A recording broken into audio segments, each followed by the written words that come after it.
16개월 아기를 키우고 있는 싱글 워킹맘입니다. 1년 2개월이라는 초라하고 지옥 같던 결혼 생활을 청산하고 돌싱이 됐는데요. 끔찍했던 전 남편 때문에 남자를 못 믿겠어요 라고 보내주셨어요.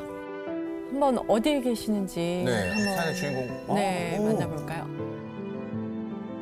반갑습니다. 네.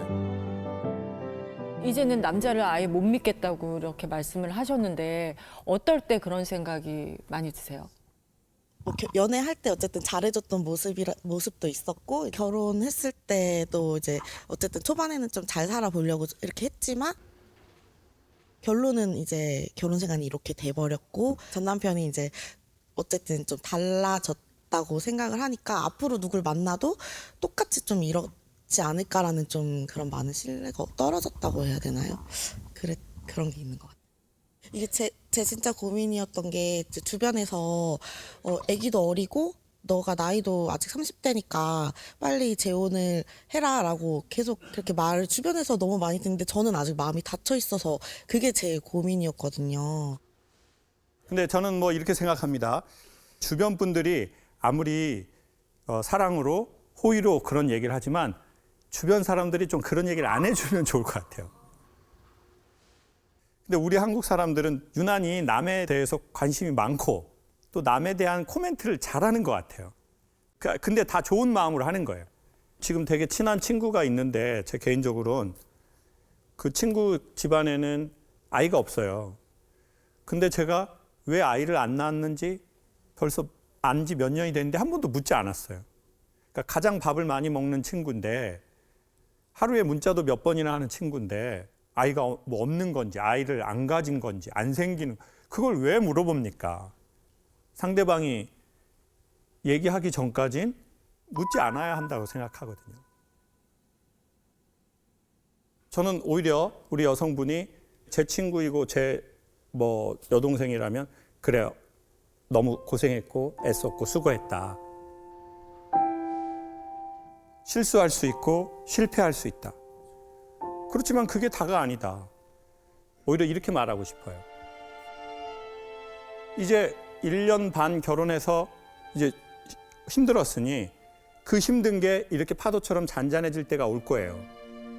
그러면 그때 또 우리가 마음을 열고 보는 거예요.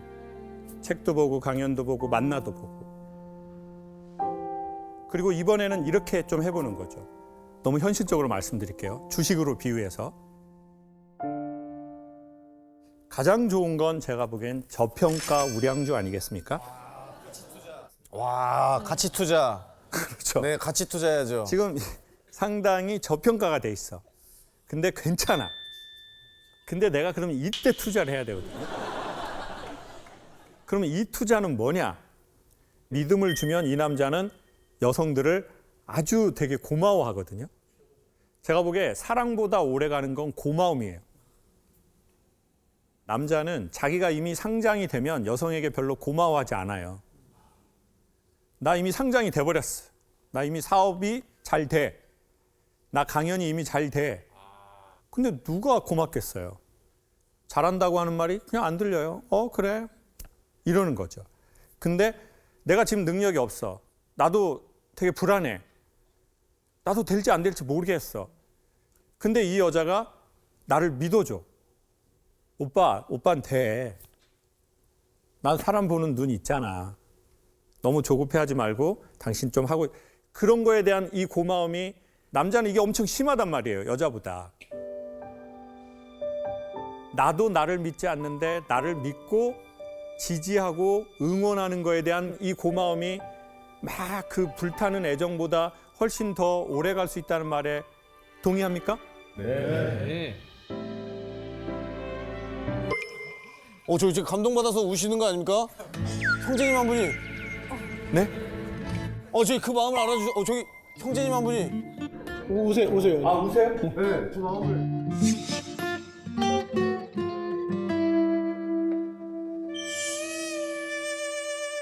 응원하는 거에 대한 고마움. 남자분들 제 얘기가 맞나요? 네. 나를 믿어줘. 오빠한테. 진짜 믿음을 주시는 겁니다.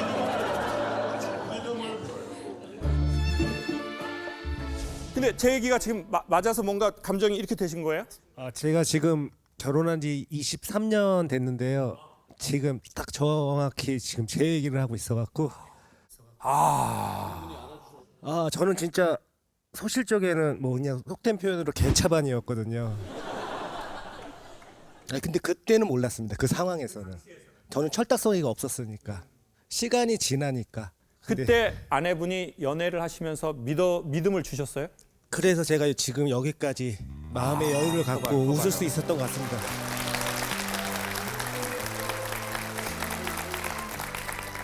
그러면 사람들이 그때 어려웠던 시절을 남자가 각인돼요. 나 그때 이것도 못 먹고 이거 살 돈도 없었는데 괜찮아. 이거 저기 식사비 내가 낼게. 그리고 남자 무안할까 봐 미리 가서 계산하는 분도 있어요.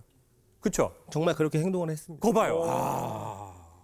지금 제가 신기가 들어와가지고 아니 그 가게가 보여. 그 가게가 계산 미리 하고 남자 무안할까 봐.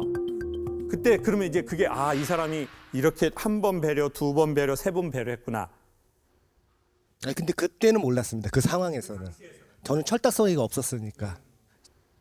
제가 그러니까 이 친구한테 항상 그렇게 농담 반 진담 반 식으로 하는 말이 사랑하는 사이는 진작에 끝났지만은 소위 말하는 뭐 전후의 그 이상의 감정 그런 게 좀 있습니다. 왜냐하면은 미안합니다. 그래도 말을 그딴 식으로 합니까 형님?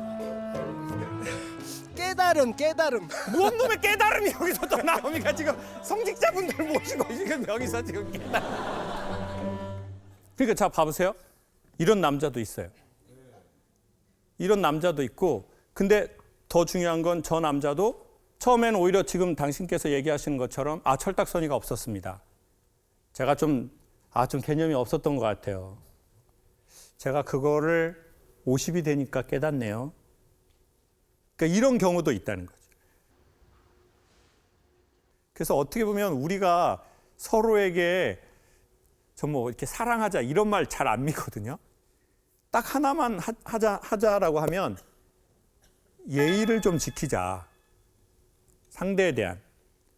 그리고 이게 상대에 대한 예의나 존중이 아니라면 사랑이라는 이름으로 말하지 말자. 이제 지나갔으니 근데 아까 그 질문에 대한 제 생각은 뭐냐면 목마를 때 물을 마시는 것은 오히려 더 안 좋다. 늘 말씀드리지만 저녁에 의자 사면 안 된다. 예? 저녁에 의자 사면 안 된다. 예? 영혼이 나섰어.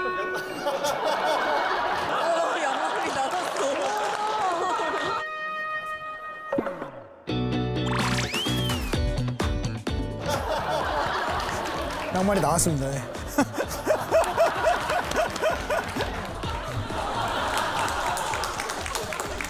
뭐 신으시겠어요? 아니면 다시 아니 뭐 어떻게 얘기할까요?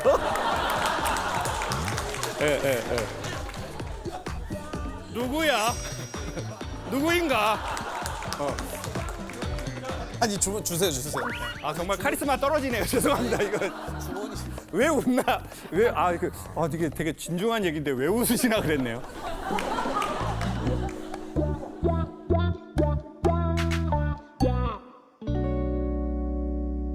서양에 이런 말이 있잖아요. 저녁에 의자 사지 마라.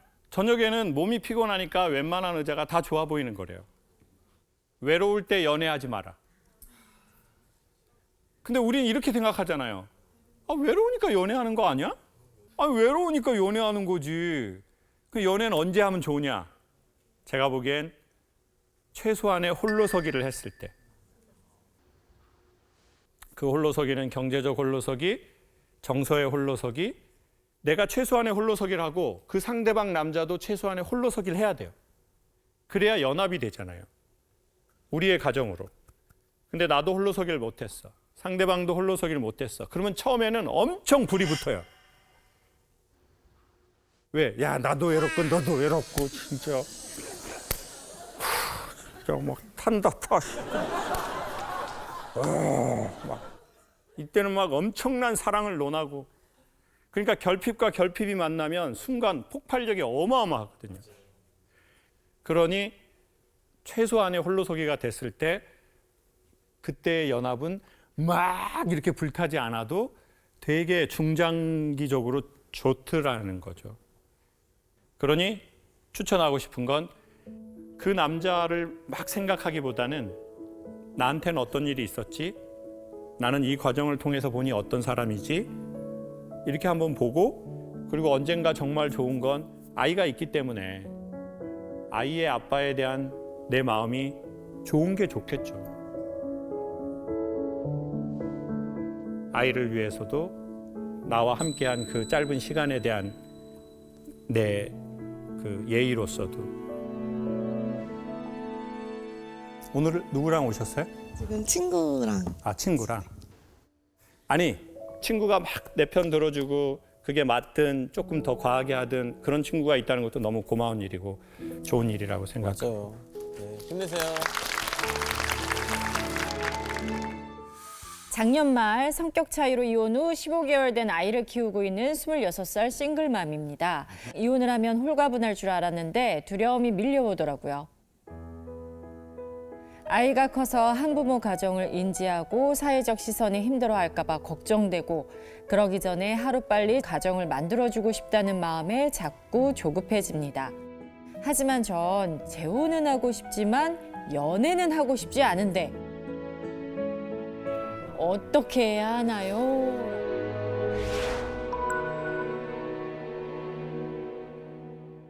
저쪽 빨간색 이제 옷을 입은 저 두 분께서 근데 옆에 같이 오신 분은 아버님. 네, 아빠요. 우리 따님분 굉장히 어린 나이에 또 이혼을 또 하셨는데 그때 좀 마음이 어떠셨어요? 너무 힘들었어서 이게 말로 형용할 수 없을 정도로 좀 정신적으로도 힘들고, 그래서 그때로는 다시는 돌아가고 싶지 않을 정도로 힘들었어요. 지금은 이제 그런 단계는 좀 지나서 가정을 이루고 싶고 조금 재혼하고 싶다고 말씀드리는데, 저희는 그냥 연애만 해라 그랬어요. 아, 일단 섣부르게 생각하지 말고 연애만 해라. 결혼은 나중에 한 5년 후에 10년 후에 하고 네네. 연애만 해라. 그냥. 만나봤는데 사람들을 좀 다 거기서 거기라는 생각이 들어서 나 거기서 거기라는 생각이 들어서. 그러면 아버님은 혹시 기억이 나시나요? 우리 따님께서 처음으로 이제 아빠 나 이혼할 거야라고 얘기했을 때 그 얘기를 듣고 나서 생각을 많이 해봤는데 뭐 저희가 뭐 어떻게 미래라 저래라 할 상황은 아니고 저희는 딸 얘만 생각하고 네 마음 편한 대로 해라 뭐 그거만 생각했어요. 지금은 우리 손주 애기만 좀 잘 키우는 데 집중하고 천천히 남자도 만나고 연애도 하고. 그러면 지금 손자 육아를 아버님께서 도와주고 계시는 거죠? 이제 바로 옆에 살아요 가지고 시간 나면 데리고 오니까 제가 많이 좀 놀아주고 그러죠. 저는 어려운 거 없어요. 같이 노는 게 재밌어요. 그게 어디야? 그리고 혹시 아버님이 또 만약에 우리 딸이 재혼을 하게 된다면 이런 사이감이면 참 괜찮겠다 바라는 게 좀 있으실까요? 뭐 부모 입장에서 그냥 우리 딸만 좋아해주고 도와주는 사람이면 좋겠어요. 근데 이제 저는 어른스럽고 책임감 있고 이런 분들을 만나서 가정을 이루고 싶지, 설레고 막 좀 불타오르고 이런 연애를 하고 싶다는 생각은 안 들어서 제가 많이 감정적으로 지쳤어서 그런 건지 그냥 안정적으로 생활하고 싶다 이 생각이 더 큰 것 같아요. 본인은 좀 그런 스타일이에요? 난 아이를 잘 키우고 싶어. 내 인생 이렇게 하고 싶어. 그리고 내가 자존심도 막 센다든지 그러면. 말씀드리고 싶은 게 제 굉장히 생각이 많고 계획한 거가 틀어지는 걸 별로 안 좋아하는데, 오케이, 좋아. 그러다 보니까 결혼해서 잘 해낼 거라고 생각을 하고 계획을 다 하고 있었는데 갑자기 이제 이혼이 나의 의사와 상관없이 진행이 되다 보니까 그걸 인지하고 파악하고 인정하고 하는 게 정말 오래 걸렸던 것 같아요. 저도 그래요. 그러면은 흔히 말해서 되게 야무진 딸일 수 있을 거라고요. 생각에 어떤 허투루 이게 없고 딱딱 갖춰서 하려고 하고 싶고 내가 계획한 대로 되고 싶고. 근데 진중한 사람들 있잖아요. 진지한 사람들. 이 진지한 사람들이 진중해지다가 심각해지더라고요. 그럼 이제 심각해지면 제일 중요한 건 안 보인다는 거예요. 요즘 극장은 안 그렇지만 옛날 극장은 뭐 이렇게 비상등 그런 밑에 램프 거의 없었잖아요. 근데 늦게 들어갔어요. 팝콘하고 나초 들고 멋진 영화 보러 들어갔는데 이미 불 다 확 꺼져 버렸어요. 그럼 안 보이잖아요. 어떻게 해서든이라도 찾으려고 해요. 그러면 그때 어떻게 되느냐? 바로 옆에 있는 계단에 부딪혀서 나초랑 소스를 쏟을 수도 있고 우리는 그런 경험이 있기도 해요. 그럼 안 보이잖아요. 그럼 어떻게 해야 보여요? 일단 가려고 하지 않고 멈춘다. 그럼 이때 어떻게 되냐면 실제 눈에 조리개가 있는데 이 조리개가 열려요. 그러면 똑같은 빛으로도 자기가 갈 만한 길은 보이는 거죠. 지금 우리는 그 상황에 처한 것 같아요. 갑자기 삶이 어두워지는 날이 오잖아요. 그러면 이때 자존심이 세거나 하고자 하는 게 명확한 사람일수록 화가 나요. 내 인생에 어떻게 이런 일이 있을 수 있어? 내가 이거 하려고 이때까지 그렇게 힘들게 참아왔나? 그럼 이게 엄청 올라온다고요. 그러면 가야 할 길이 더 안 보여. 그래서 이때는 일단 멈춘다. 미래를 어떻게 살려고 계속 눈을 돌아보지 말고 오히려 눈을 감아라. 그리고 호흡을 캄다운. 그러면 갑자기 엄청난 빛이 우리를 비춰서 구원을 받는 게 아니라 이미 있는 빛으로도 자기가 갈 만한 길은 보이게 되어 있다. 그러니까 뭐 연애를 해야 되냐, 결혼을 해야 되냐, 이거는 지금 계속 눈으로 보려고 하는 거잖아요. 어디로 나가야 되지? 어디로 나가야지 내가 여기서 지금 넘어진 걸 만회하고 내가 더 좋은 상황으로 만들게 되는 거지? 이렇게 하면 더 안 보인다는 거죠. 그러니까 삶이 지금 여기에 있지 않고 계속 나중 거기에 우리가 소망이라는 이름으로 갖다 대어 있잖아요. 그러면은 이게 릴렉스가 되어야지 여기에 사고의 공간이 생기면서 내가 그 문제에서 이렇게 나와서 그 문제를 이렇게 보게 되거든요. 그러면 이때부터 조금씩 갈 길이 보이기 시작할 거예요. 그리고 어쩌면 나중에 더 시간이 지나면 그 사람 때문에 받았다라고 생각한 내 상처에서 내가 조금 더 자유로워지는 거예요. 그리고 또 그 느낌이 아이에게 다 온전히 가고. 안 그러면 말로 안 한다고 해도 우리는 그 기운을 갖고 있다고요. 너희 아빠가 어떤 인간인 줄 아니? 진짜 그때 치가 떨려. 너만 보고 산 거야, 엄마가. 이 기운이 말로 안 해도 다 가거든요. 그러면 아이에게도 안 좋고 나에게도 안 좋고. 평생 이게 너무 안 좋잖아요. 누군가를 미워하거나 만났던 시간에 대해서 후회하는 감정들이. 그리고 내 인생 내가 계획한 대로, 내가 딱 이런 대로. 아, 그거 아니고도 무언가가 있구나. 그러니 내가 내 길을 계획하되 아닌 거에 대한 여지를 좀 갖고 살자. 뭐 이혼이 대단한 거면 대단한 거지만 또 대단한 거 아니면 또 대단한 거 아니거든요. 그러니 시간이 지나고 마음이 좀 캄다운이 되고 자연스럽게 어떤 만남이 되면 연애나 결혼을 떠나서 인간 대 인간으로 조금 마음을 열고 이렇게 좀 지내보는 것도 좋을 것 같아요. 종교가 있나요? 천주교. 아, 천주교. 네.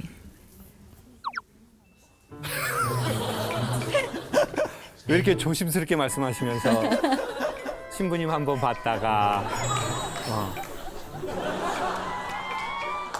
우리 신부님께서 또 마지막으로 자매님에게 한 말씀 또 해주시면 괜찮을 것 같은데요. 어떤 일을 하는 과정에서 사람이 다 잘할 수는 없거든요. 그러니까 내가 최선의 선택을 했다고 하더라도 그게 설령 최선의 선택이 아니게 나타난다고 하더라도 내가 했던 그 선택에 대한 최선의 마음만큼은 다른 사람은 모른다고 하더라도 하느님은 알아주실 겁니다. 예.